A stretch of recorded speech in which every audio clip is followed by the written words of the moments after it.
नमस्कार। ज्ञान तंत्र में कहानी है धन कमाने की कला और उसका दूसरा भाग ये है।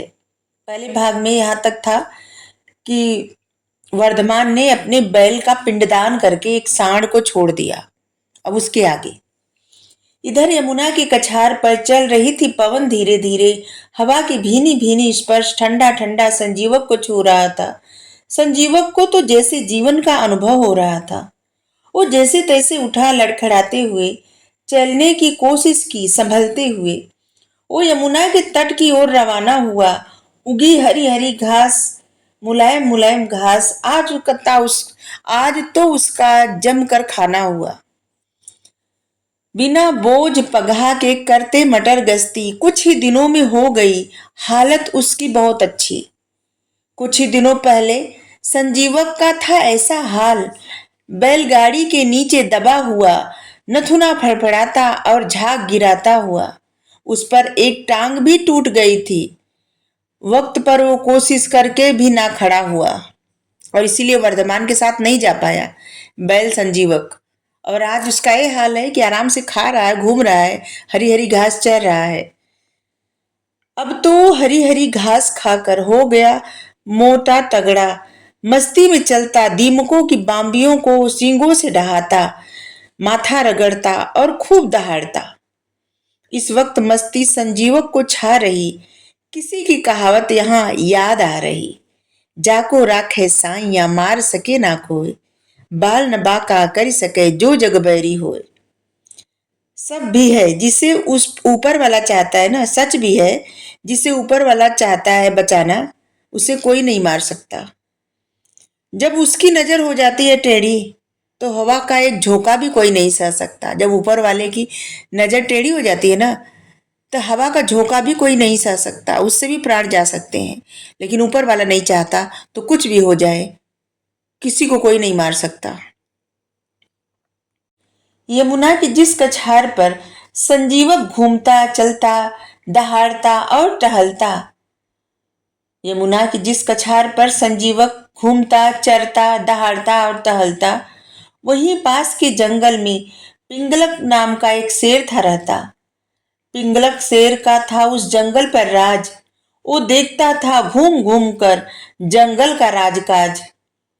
कहीं भी जाना हो अकेले नहीं जाता, कहीं भी जाना हो वो अकेले नहीं जाता। राजाओं की तरह अपने दलबल को साथ ले जाता। एक बार जब प्यास लगी पिंगलक को, वो चल दिया यमुना के तीर। साथ लाव लश्कर भी चला, वो भी थी आखिर उसकी जागीर। दूर से उसे सुनाई दी संजीवक की दहाड़। बिना पिए पानी लौट गया, वो समझा खतरों का आ रहा पहाड़। राजा चाहे हो कितना भी वीर, उसको रहना पड़ता है चौकन्ना। वैसे भी इतनी डरावनी आवाज उसने पहले कभी नहीं था सुना। संजीवक की आवाज से पिंगलक डर गया। संजीवक की आवाज से पिंगलक गया डर। चतुर्मंडल व्यू बनाकर वह बरगद के पेड़ के नीचे गया पसर। बीच में राजा, चारों ओर मंत्री और सामंतगढ़, उसके आगे सीमा पाल और फिर नौकर चाकर। संजीवक की आवाज को सोचकर वह डरा जा रहा था, प्यास से तड़प रहा था, पर उसे कुछ समझ नहीं आ रहा था। वह कैसे जाए अपनी प्यास बुझाने को। आगे है खतरा, मन में शंका है कि जीवित लौट आने को। उसे शंका था कि अगर वो गया तो शायद वो जीवित लौट ना आ पाए, क्योंकि उसको उस आवाज से डर लग रही थी, क्योंकि वैसी आवाज उसने कभी वहां सुनी नहीं थी। पिंगलक के पुराने मंत्री के दो पुत्र थे बड़े सयाने, नाम था जिनका करकट और दमनक। अपने पद पर फिर आने का ढूंढ रहे थे वो बहाने। जिस पद से इसको जिस पद से इनको इन दोनों को हटाया गया था, वो पद वापस फिर पाना ये चाहते थे। राजा पिंगलक को फिर से पटाना चाहते थे।